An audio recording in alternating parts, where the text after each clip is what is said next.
Allez, on continue avec les 3 kits du 60e anniversaire des Avengers. J'en profite pour dire que j'ai mis une petite bêtise dans la vidéo précédente.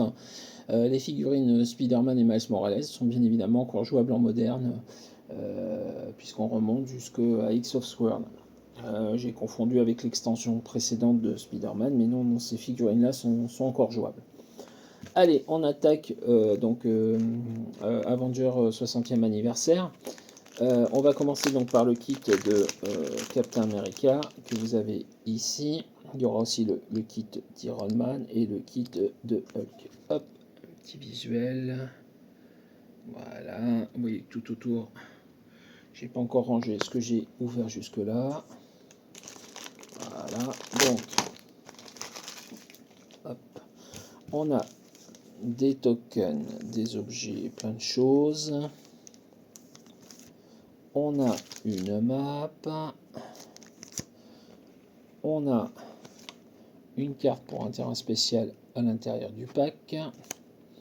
On a une carte Legacy pour le Captain America double base qui à l'époque était dans l'extension Captain America de 2011. Et on a ce Captain America là, donc je fais un petit peu de place pour la carte. Voilà.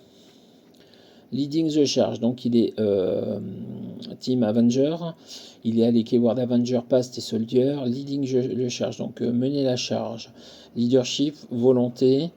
Quand Captain America utilise un des deux pouvoirs pour enlever un marqueur d'action d'un personnage allié, après la résolution, vous pouvez choisir un.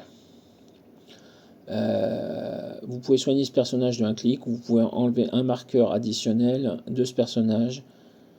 Qui par contre ne mettra pas en action ce trait. C'est-à-dire qu'en gros, soit vous le soignez d'un clic, soit vous lui enlevez le deuxième token, mais le fait d'enlever le deuxième token ne lui permettra pas de le re-soigner après. Il n'y a vraiment que le premier effet qui permet d'activer le trait.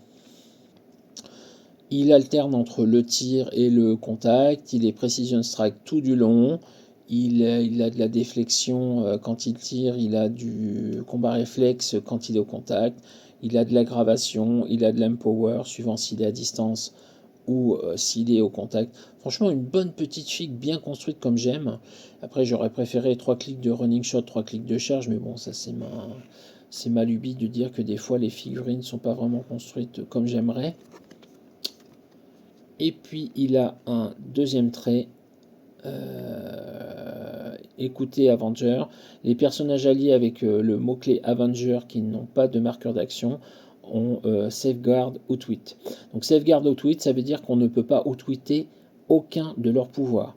Si vous avez Protected Outwit, c'est le pouvoir qui a ce mot-clé Protected qui est protégé contre l'outwit, ou contre le Pulse Wave, ou contre les perplexes ennemis. Quand c'est Safeguard, c'est la figurine qui est protégée intégralement. Belle petite pièce. On va continuer donc avec le Iron Man. Que voilà. Hop, je déballe les cartes.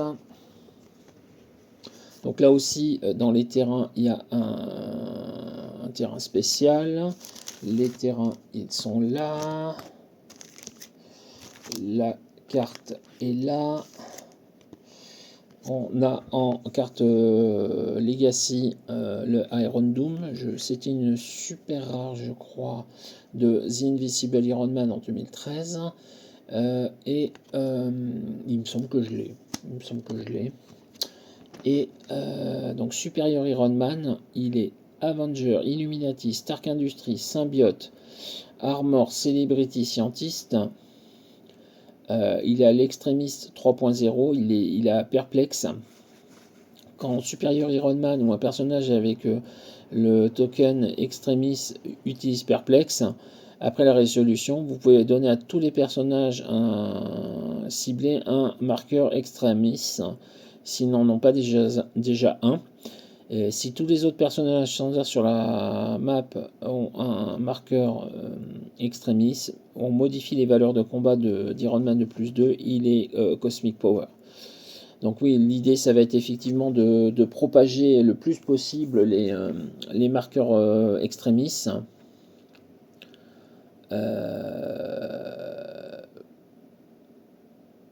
Franchement, ça peut être sympa. Donc il a double dial à 125 à 75. Il fait sur le 125, il fait du running shot, penetrating psychic blast et de la relance. Il passe ensuite en out-8.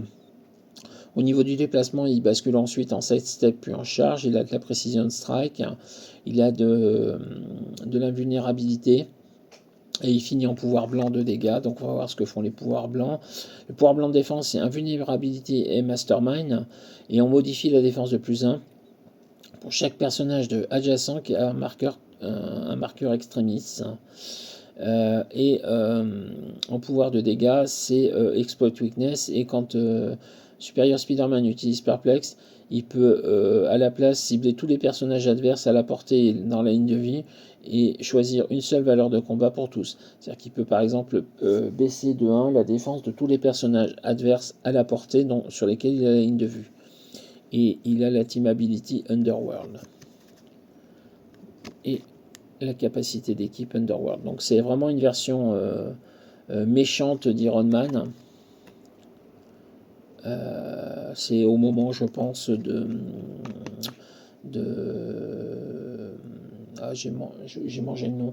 Au moment où le crâne rouge inverse inversion. Axis, voilà, c'est Axis, où le crâne rouge inverse la personnalité des gentils et des méchants, et donc on se trouve dans une situation où les gentils sont méchants et les méchants sont gentils. C'est pas inintéressant, mais c'est pas génial non plus. Je vous conseille pas forcément cette histoire. Hop. Et on va terminer donc par Hulk. Désolé pour les vidéos encore une fois, hein, mais comme ma caméra ne refuse de fonctionner ce matin et que je veux vraiment faire ces vidéos aujourd'hui pour les mettre en ligne. Donc la map, les terrains qui étaient avec Hulk. Et avec Hulk au niveau des cartes, on a là aussi un terrain spécial. Hop. On a le général Thunderbolt Ross, donc qui lui vient de l'extension Incredible Hulk de 2011. Et on a donc le Hulk, qui est Avenger Monster Scientist, qui joue à 75 points. Hulk Splash, quand Hulk fait une attaque au close, suivant s'il occupe un des terrains listés, après la résolution, vous pouvez utiliser l'effet correspondant gratuit. S'il est dans du terrain gênant, il fait du Smoke Cloud. S'il est dans de l'élevé, il peut bouger. Et s'il est dans l'eau, il peut faire Pulse Wave. Waouh! Il a saut escalade, donc ce qui lui donne sa mobilité complète. Il ignore les terrains bloquants sur son mouvement et il les casse. Il est saut escalade, super force, résistance. Et il a un pouvoir blanc de dégâts. Il continue en charge. La super force ensuite se transforme en vol d'énergie. La toughness passe en invulnérabilité puis en imperview. S'il il termine en battle fury. Et alors son pouvoir blanc de dégâts, c'est Passenger 1, donc il peut transporter un personnage.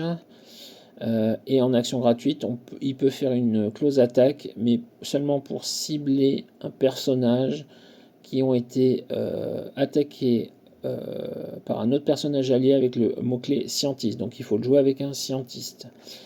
Ouais, franchement, pour 75 points, il n'est pas hyper abusif au niveau de ses stats, hein, mais son trait est très violent. Parce que si vous le jouez dans un terrain avec de l'eau, une figurine au contact qui peut faire Pulse Wave, c'est très fort.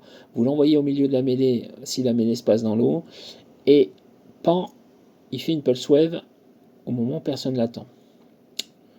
Ses stats sont de plus en plus fortes au niveau de l'attaque et au niveau de ses dégâts.